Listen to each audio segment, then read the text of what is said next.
journey takes you to ancient Athens, the cradle of modern civilization. What happened in the magnificent structures now left in ruins? Discover the secrets behind the mystical monuments of ancient Greece. It's one of the stories of the ages, one of the ancient mysteries. Before we unlock the future, we must find the keys to the past. I'm Leonard Nimoy. Join me and open the door to ancient mystery, beginning now, here on A&E.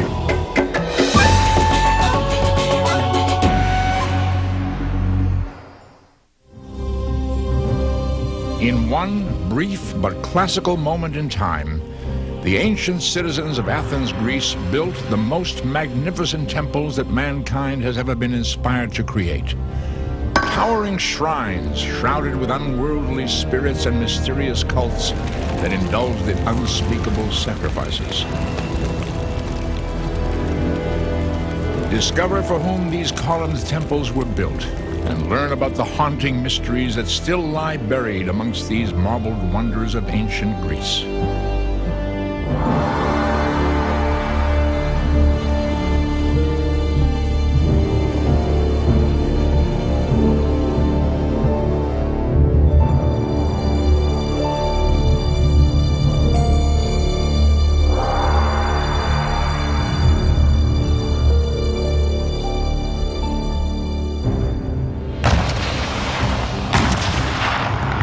For over 2,500 years, foreign conquerors, treasure hunters, and violent earthquakes tried, but failed, to completely ravage Athens of its mystical monuments perched on a spiritual citadel called the Acropolis. It was here, in 5th century BC Athens, where the seeds of modern civilization took root. Sexual and artistic freedom flourished. It was the birthplace of democracy, science, philosophy, and theater. Yet these monuments were also sacred sites steeped in cultic worship and secret rituals, where the smell of blood and smoke consumed the air. It was said that Greece is a spring that will never run dry. Yet it is the quest to unlock the mysteries of Athens' magnificent monuments that continues to fire the thirst of man. Risen to glory in the 5th century BC, the city of Athens exploded with artistic and cultural excellence. In less than 50 years, the most brilliant minds known to man created a monumental Mecca that eludes us to this day. Why were these monuments built? And what secrets lie buried under this bastion of silent stones? After years of barbarian warfare, what has become of the monuments that were once built for a divine dynasty? Have they sunk into ash and rubble? And what remains of the celestial columns that are now shadows of a paradise lost?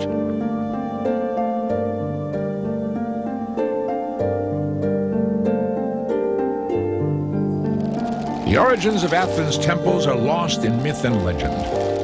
In prehistoric times, the earliest records from 1000 BC reveal that Attica, the Mediterranean area now known as Greece, was once divided into many city-states, Athens being the most powerful.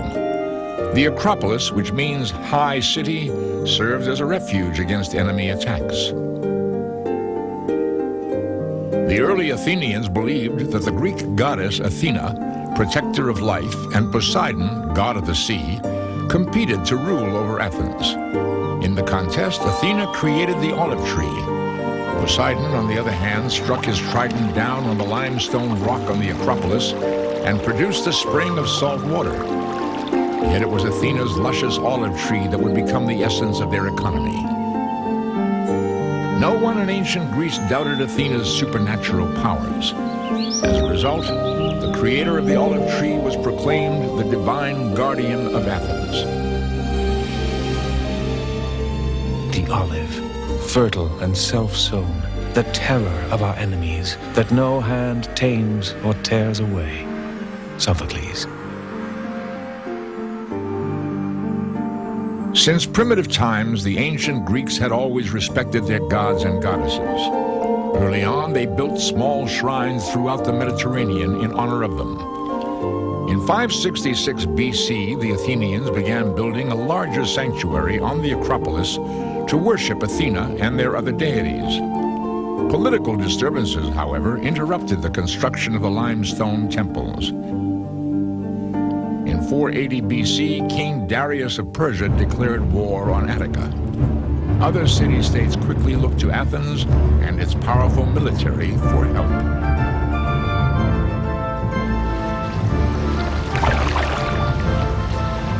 The Athenians fought Persians on the shores of Marathon and at the Battle of Salamis. After 10 years of Persian barbarity, the Athenians triumphed. But their sanctuary on top of the Acropolis was in ruins. Scaffolding smoldered to ashes. The marble crumbled to the ground.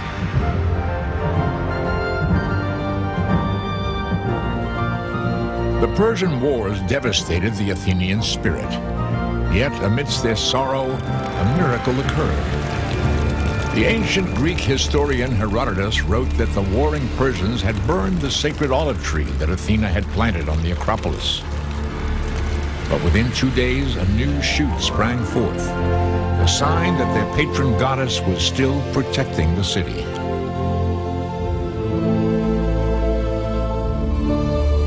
The Athenians looked at this as an omen of future success. After their victory over Persia, they began rebuilding their devastated city. Since they now had the largest standing army and navy in the Greek world, Athens persuaded other cities to join a military alliance called the Delian League. With the Delian League, Athens became the guardian of Greece. City-states began paying the treasury of Athens for protection against future enemy attacks. With large sums of gold pouring into Athens, one Athenian statesman was determined to rebuild the Acropolis to its fullest splendor. His name was Pericles. Although an aristocrat himself, Pericles was an engaging orator who compelled the rich, poor, and enslaved. This tart-tongued statesman masterminded the organization of a democratic empire. Pericles spun a feeling of optimism and a spirit of an era that would forever be known as the Golden Age. Our city is an education to Greece. Pericles, 449 BC. For over 30 years, this Golden Age shimmered brightly over Athens. In 449 BC, Pericles commissioned the building of 4 civic temples on the Acropolis that would be dedicated to their deities. Of the 4, the Parthenon would become the most important monument of Western civilization. Pericles hired the finest architects, artists, and sculptors. It took over 10 years to transform massive slabs of limestone into a Mediterranean masterpiece. But how was Pericles' remarkable dream accomplished? Building the Parthenon on the Acropolis became an enormous feat which tested the brute strength of man against the forces of nature. With muscle and might, large gangs of workers, many of whom were slaves, dragged slabs of precious limestone from quarries miles away, using only ropes and oxen. The Pentelic marble was then placed on carts, where teams of horses hauled the material up the steep hill to the Acropolis.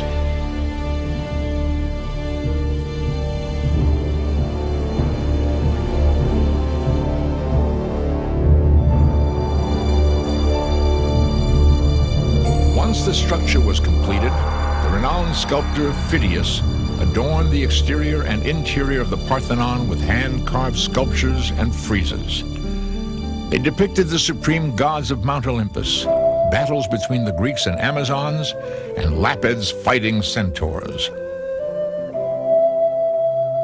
Phidias was idolized throughout Greece. His most awesome achievement was a 40-foot gold and ivory sculpture of the goddess Athena, with a 6-foot statue of the Nike of Victory, which stood in the palm of her hand. In order to protect the gold and ivory sculpture from tempted thieves, the statue of Athena was built in parts so it could be periodically dismantled and the gold could be weighed, just to make sure the patrons of the temple hadn't been chiseling away at its costly structure. If the gold came up short, it was said the whole city would suffer the wrath of Athena. One can to this day have a sense of being a part of those files of columns like soldiers at attention or Greek citizens standing, and when the great doors were swung open, they could see, perhaps a little dimly, the huge ivory and gold statue of the goddess inside.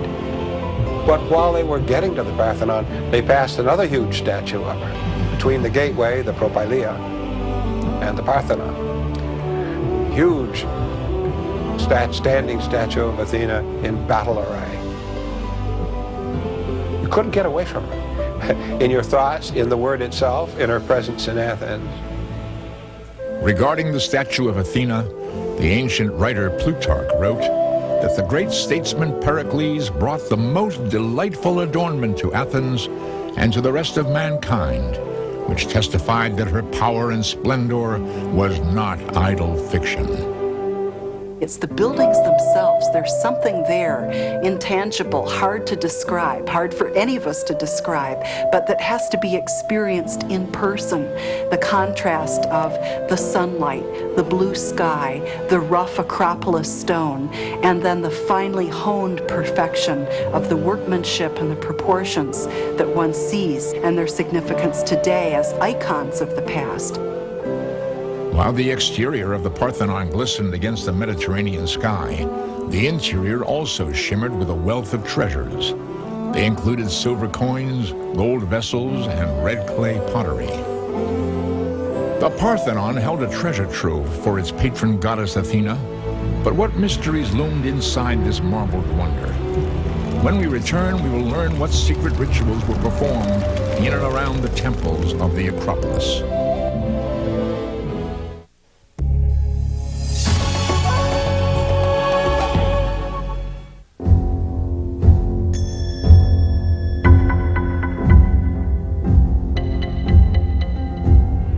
Lord Nestor began the sacrifice, holding the bowls of holy water and barley. Thrasymmedes struck the ox a mighty blow. His axe severed the tendons of its neck. The watching women cried out. Dark blood poured out, and life left the carcass. Homer, the Odyssey. The ancient Athenians performed sacred rituals for their gods to keep the evil spirits at bay. On the Acropolis, such sacrificial ceremonies occurred every 4 years, when Athens put on a grand birthday party called the Panathenea Festival in honor of their patron goddess, Athena. Up until the 5th century BC, the land of Attica, the region now known as Greece, was covered with small shrines and cult centers dedicated to their gods, who were said to live on the top of a snowy peak called Mount Olympus. The Panathenea Festival was the first attempt in ancient Athens to create a national cult for all of its citizens to celebrate.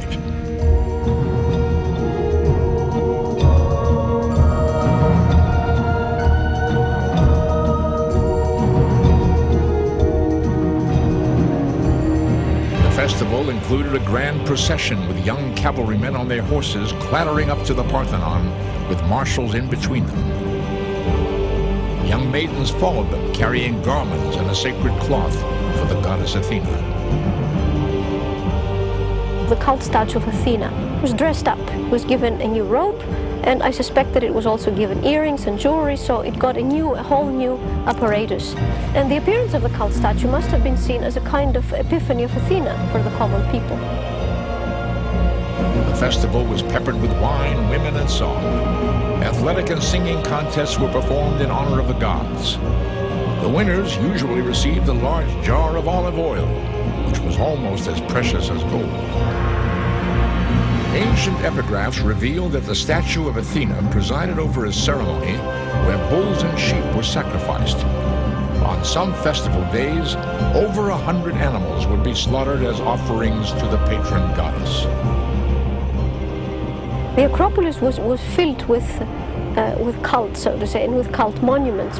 What happened is that you had these temples surrounding an open space, and in this open space the sacrifices took place. because you have to have a bit of a public space for the people to gather, for the populace to gather. And the main rituals that happened here during the festivals were, first of all, sacrifices of animals. That is the common thing. Questions persist of where the sacrifices actually took place. Many archaeologists believe that they must have been performed outside the temple due to the carnage and amount of blood that must have been spilled. The archaeological evidence on the Acropolis itself is very hazy. Of course, we have a place between the temples where we think the sacrifices took place, but no altar has been found. The ancient Athenians were very superstitious about appeasing their gods. On these festival days, and even on non-festival days, any citizen could go to a certain temple and take part in a sacrifice to ask a particular deity for a favor. Greek peasants would typically ask for economic aid or better luck with the harvest of their crops. Women would frequently ask the gods for aid in childbirth and raising healthy babies.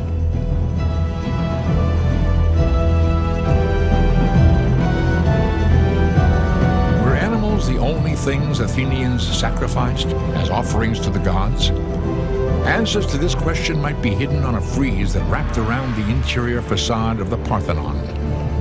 For centuries, historians believed this sculpted panel depicted the birthday party to Athena. But new theories suggest that this frieze may symbolize the myth of a brutal sacrifice of 3 virgin women to the gods to save Athens from the warring Persians. Human sacrifice in ancient Greece was definitely carried out into the historical period. It seems to have been used only in times of dire necessity, when there's a plague, a famine, or a military problem, and you need to propitiate the gods to end this terrible misfortune. Human sacrifice had been discontinued by the Golden Age, although the controversy whether the Parthenon frieze suggests the sacrifice of 3 women continues. Through the ancient Roman travel writer Pausanias, historians do agree that cult worship flourished, particularly inside the Erechtheion, considered the most sacred temple on the Acropolis.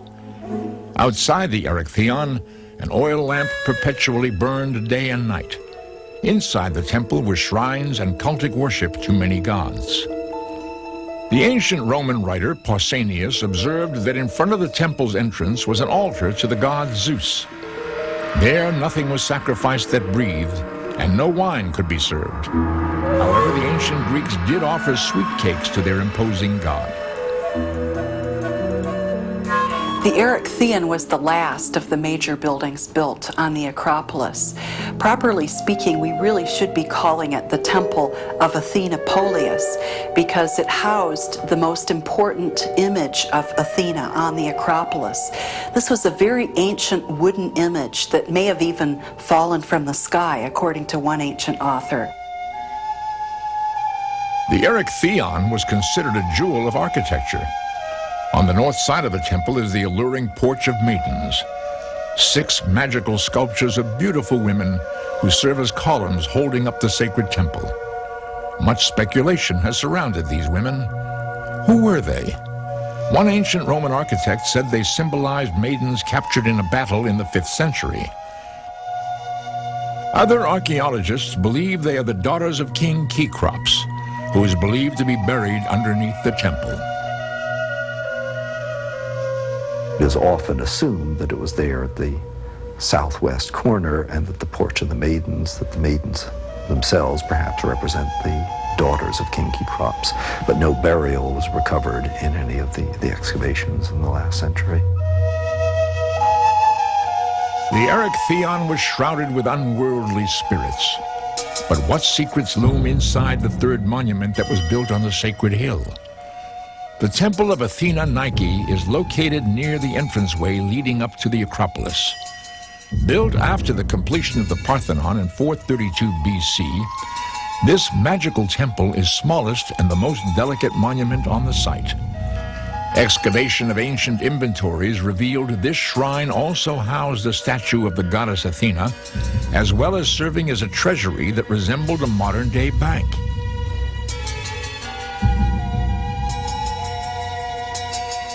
The citizens of Athens brought their money and valuables to the temple for safekeeping.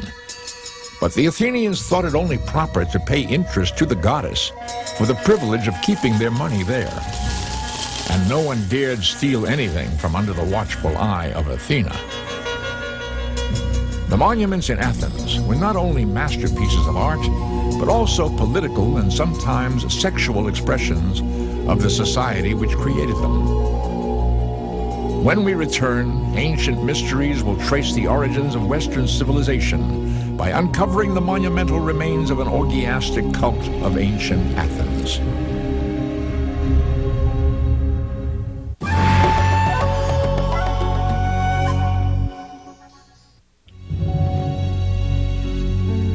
While Athens, Greece, was building its own marbled kingdom during the 5th century BC, other countries around the globe were making their own mark in history.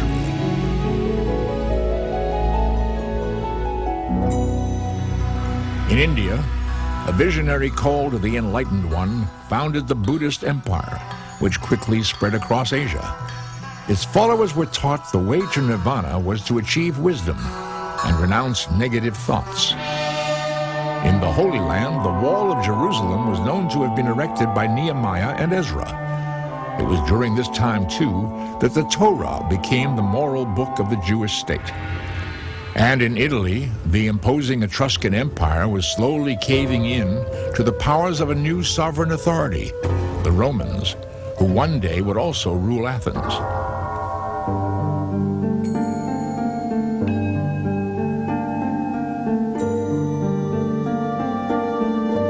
The creative spirit on the Acropolis was contagious, gushing down into the heart of the city of Athens called the Agora. During the glorious Golden Age, the Agora was a place bursting with inspiring minds in search of human excellence. Buried in this garden of rubble are the seeds of Western civilization, hundreds of monuments which symbolized the daily life of a powerful and creative society.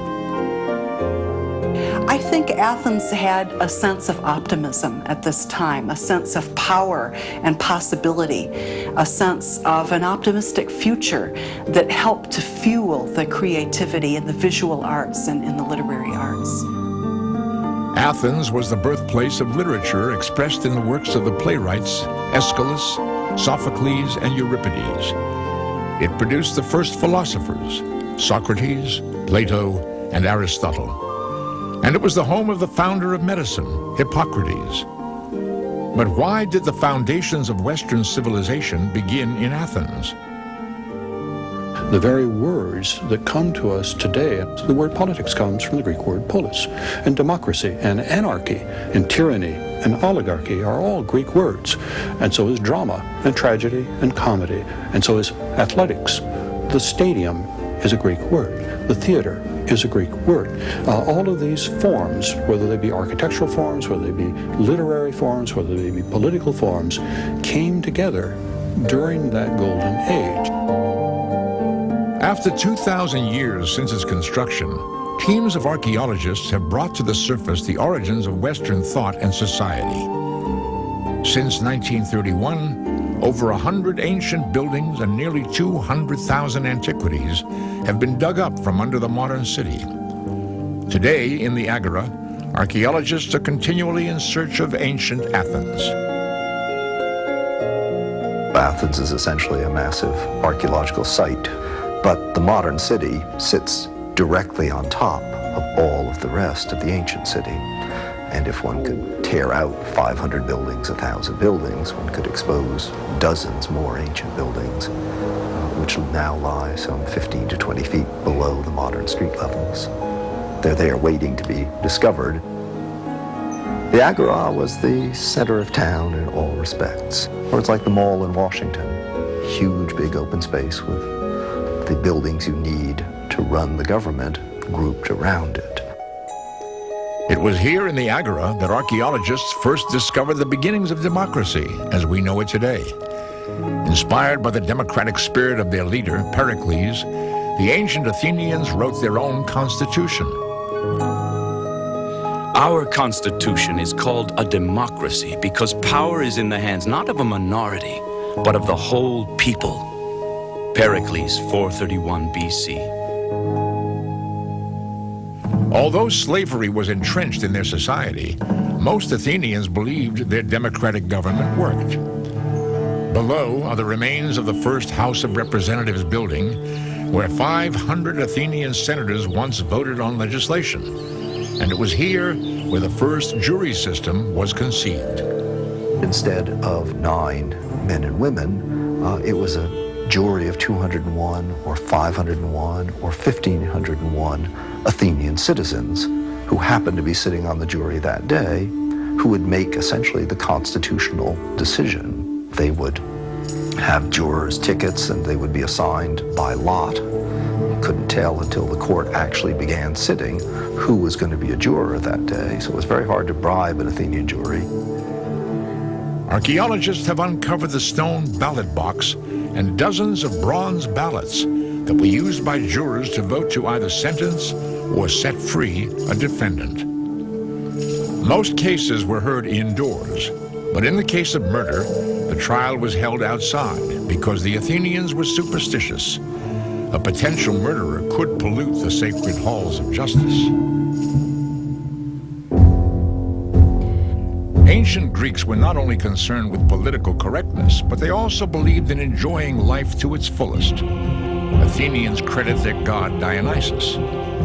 His orgies of wine and dance evolved into the beginnings of theater as we know it today. Near the Agora are the remains of the theater dedicated to Dionysus. It was here the ancient tragedies and comedies were lavishly performed to rousing applause. Come and dance, all you who hear us. Come and worship Dionysus. Crown your head with sacred vine leaves. Raise on high the sacred pine torch. Come and dance. Your god is here. The Bacchae by Euripides. Here in the Agora, archaeologist John Camp is reading an ancient inscription record of the winning poets and producers in comedy and tragedy in a theatrical contest of 400 BC. In Athens, we can see the Academy Awards being awarded in 390 BC. This took place in the Theater of Dionysus, which was south of the Acropolis. Very early theater probably took the form of dances in honor of the god, and then gradually actors were added to the performance to tell a story or a particular myth. By the 5th century BC, these plays were being produced over a period of 4 days and in the form of contests with prizes for the various participants. Physical and artistic expression was performed both publicly and privately. Ancient buildings and pottery dug up in the Agora have provided insight into the Athenian zest for life. They had plenty of fun. Men's drinking banquets are an essential part of life. There were no spirits, of course, nothing distilled, so it's all wine, either watered or not watered. All those ladies and gentlemen having various kinds of sexual adventures and conquests, the whole class of prostitutes is really not quite fair, but shall we say free and easy foxes that were available. And nobody minded this at all. And they were very free about sexual illusion. It wasn't like Victorian times. 5th century Athens seemed to symbolize the essence of tolerance. Yet the Athenians' tempers eventually ran short with Socrates, the founder of philosophy, whose restless intellect constantly challenged the ebb and flow of society. In 399 BC, the brilliant orator was accused of questioning the existence of gods and corrupting the minds of young males in the city. In the Agora, a stone has been excavated where some believe Socrates stood to swear of his innocence. Athenians, I am not going to argue for my own sake, but for yours. If you kill me, you will not easily find a successor to me, who, if I may, am sort of a gadfly given to the state by God, Socrates. The jury thought otherwise. The founder of philosophy was condemned to death. Socrates was forced to drink a poisonous potion of hemlock. To many, His death symbolized the end of the Golden Age. And after decades of peace, the Athenians found themselves embroiled again in a bloody war. When we return, we will discover how decades of warfare plunged Athens into centuries of oblivion. And we will examine who were the protectors and plunderers of Athens' sacred monuments.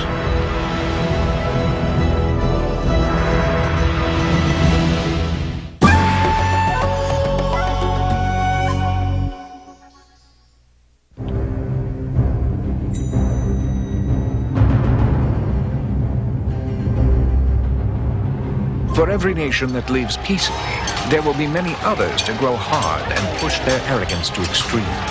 The gods attend to these things slowly, but they attend to those who put off God and turn to madness. Sophocles, 431 BC. The end of the glorious 5th century BC also marked the end of Athenian supremacy.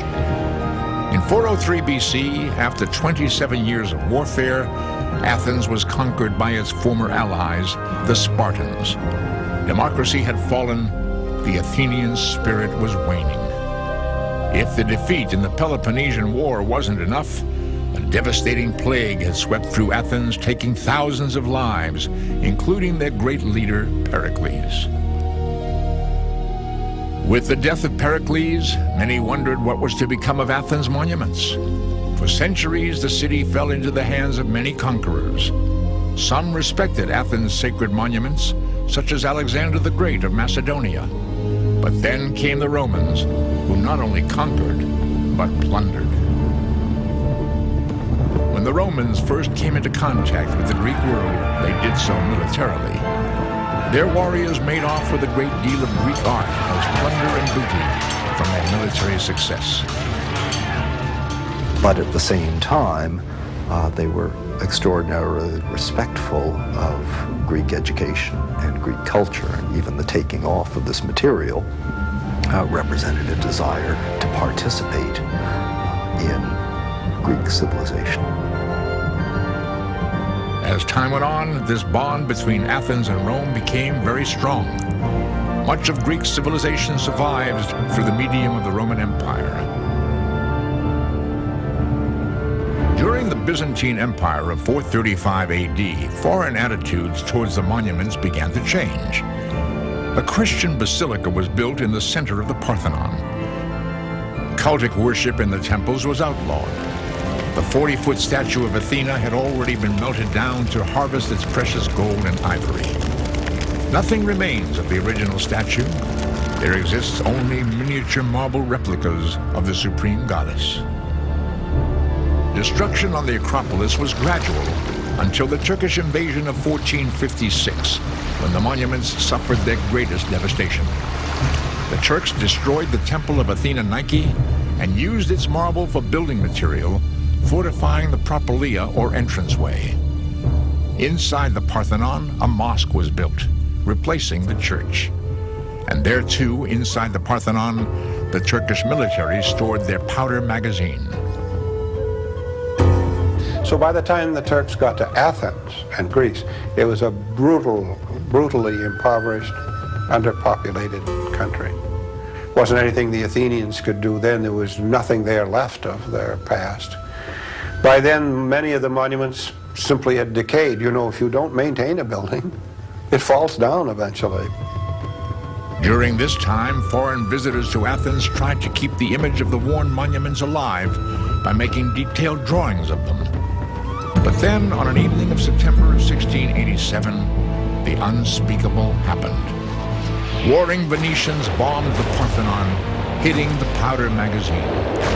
The most splendid temple known to man came crashing down on two sides. The Acropolis became a bedlam of broken marble. Many of Phidias' finely sculpted friezes shattered into pieces. Athens' monumental achievement was in shambles.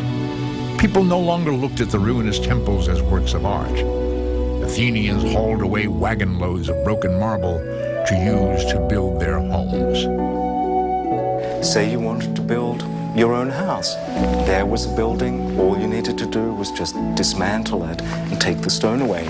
And in many ways, what survives is some of the blocks that people did not want to use.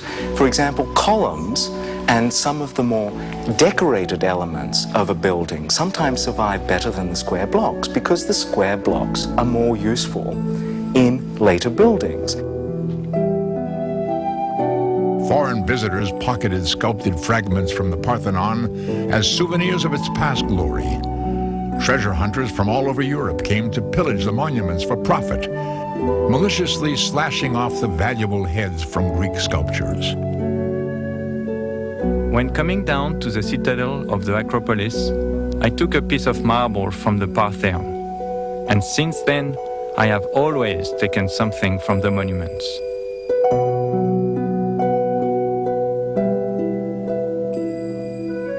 This is probably our greatest loss, that it is these sculptures, these reliefs that have been either stolen or destroyed by barbarians, including Christians who thought that they should destroy these pagan images, or simply being looted by later European countries. Of all the plunderers who ventured to Athens, none were more controversial than Lord Elgin of Scotland. Elgin was an 18th century Scottish nobleman who was appointed ambassador to Istanbul and the Sultan of the Ottoman Empire. Elgin became obsessed with purchasing antiquity. While on a visit to Athens, he set his sights on the temples of the Acropolis. In 1802, Lord Elgin received permission from the Turkish authority, who was then in charge of Athens, to remove the sacred sculpture from the Parthenon. The citizens of Athens were outraged by Elgin's attempt to ravage the Acropolis of its masterpieces. But at the time, there was strong competition among Western Europeans, particularly the French and British, for collecting remnants of Greek sculpture and Greek architecture. Lord Elgin was said to have had mixed emotions about pillaging the monuments, but at the same time, he was very eager to bring parts of Athens' past back to England. With saws and chisels, Lord Elgin's men stripped the Parthenon of much of its treasures. They took 12 statues, 56 panels from its infamous frieze, and 15 metopes. Many of these marbles smashed to pieces when lowered to the ground. Elgin then set his sights on the sacred Erechtheion and removed one of its columned maidens and replaced it with a plain marble column. The Athenians were outraged. Had Elgin gone too far? While sailing back to England with his harvest of plunder, Elgin's vessel was shipwrecked. Several marbles sunk to the ocean floor, never to be found. Some Athenians believed that Poseidon, god of the sea, took revenge on Elgin, although Lord Elgin was later able to retrieve much of his sunken treasure trove. By collecting these remains of antiquity for the benefit of my country, and by saving them from future destruction, I was not impelled by the search for personal gain. Lord Elgin, 1816. Back in England, the marbles from the Acropolis were proudly displayed in the British Museum, where they remain today. Yet the controversy surrounding Elgin and the marbles continues. Was he a protector or plunderer of Athens' sacred monuments? He was a person who believed in what he was doing. We call him a plunderer today, and from our point of view today, it's justified. But I don't believe that he thought of himself that way at all. He was a man mad for the classics. Today, the Greek government is petitioning to have the infamous Elgin marbles returned to a new museum being built in Athens. However, the British government has refused to return them. Should the Elgin marbles be returned to Athens? Many people would say yes, that these sculptures belong with the original building. It's a complicated ethical question and one that deserves serious consideration and debate. My feeling is that the Greeks today in Athens are well able to take care of the marbles in a proper way, and my feeling is that the marbles should be returned to Athens. There are two sides to the question. It's very hard to take a side of it. But I know that if I were a teacher in the University of Athens, I would passionately want them back. You know, born Greek and brought up in the Greek heritage. One understands that. It took centuries for the country of Greece to reclaim its independence. Now, how is the city of Athens attempting to reclaim its past? When we return to Ancient Mysteries, we will witness modern-day Athens in search of its magnificent monuments of yesteryear.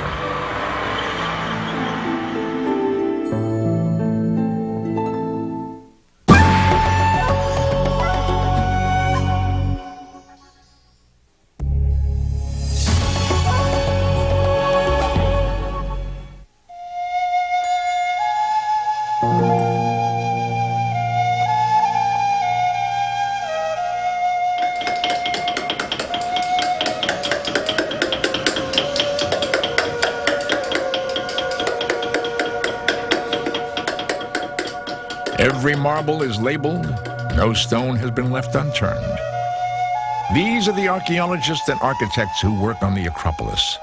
They're a massive team determined to piece back together the monumental mysteries of Athens' past while fighting the modern-day forces of erosion and pollution. The first excavations began on the Acropolis in 1837 with the founding of the Archaeological Society. Between 1885 and 1891, archaeologists from all over the world began unearthing treasures that revealed the brilliance of the Acropolis temples. Early discoveries were the 12 statues of maidens called Korai, found near the Erechtheion, which had not been seen in 2.5 millennia. At one time, hundreds of these sculptures were scattered amongst the temples as presents to the goddess Athena. Almost all the original marbles from the temple of Athena Nike, which was destroyed during the Turkish invasion, were collected and used to entirely reconstruct the temple to its former splendor. The sacred Erechtheion has also been completely rebuilt, stone by stone. Yet, without the existence of drafting plans, notes, or photographs, how are these archaeologists and architects able to reconstruct these ancient temples? Always there are problems which come up during the works. And so, Dr. Tassos Tanoulis is an architect who has made unlocking the secrets of the Acropolis a lifelong endeavor. He has been responsible for locating and numbering most of the marbles on the Acropolis. By studying these broken pieces, as well as unearthing the foundations of these ancient temples, Dr. Tanoulis and his colleagues are trying to solve the world's greatest jigsaw puzzle. when the exact position on the building is identified, is found, we give another number which shows exactly which place of the monument this block was originally.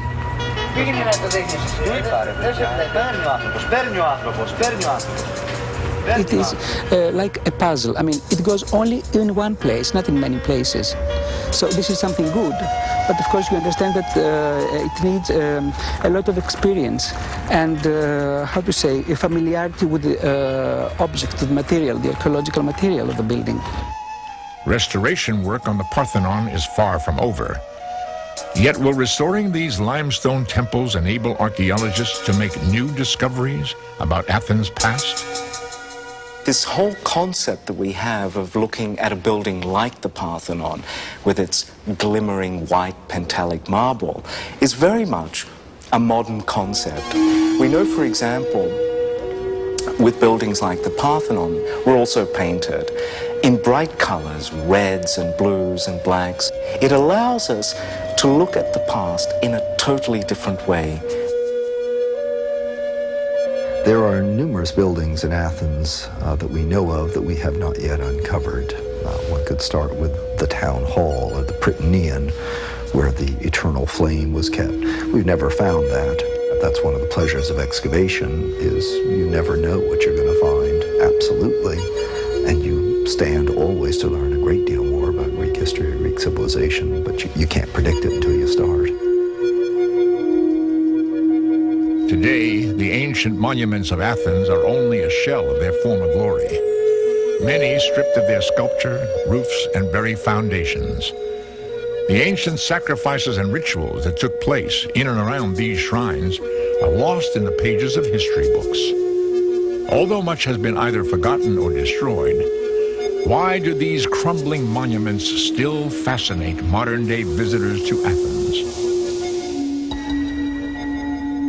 I think that even today, looking at these remains, which are so partial and even rather sad, we still sense that sense of aspiration and achievement and aesthetic perfection that is there intrinsically in the buildings. So I would say that it's the buildings themselves that are the principal lure for visitors today. Athens still remains a fertile bastion for those in search of an ancient past through its monuments that have survived the test of time. Future ages will wonder at us, as the present age wonders at us now. Pericles.